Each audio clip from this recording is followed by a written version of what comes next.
Hi guys, welcome to Techavro. In this video, I'm gonna be showing you how to download website from Wix.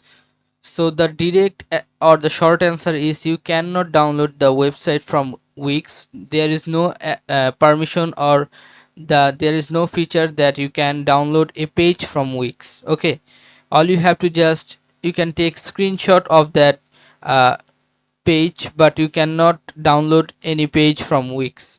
If we go to the support.wix.com, you can see here Wix downloading a page from Wix. It's not possible to download a page Wix site or any of its page, as the editor needs to be in constant connection of with our servers.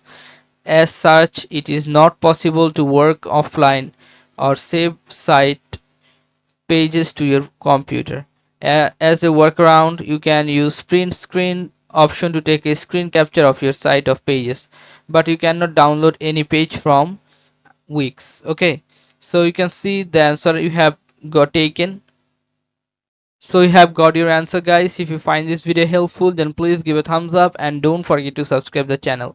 Thank you so much for watching the video.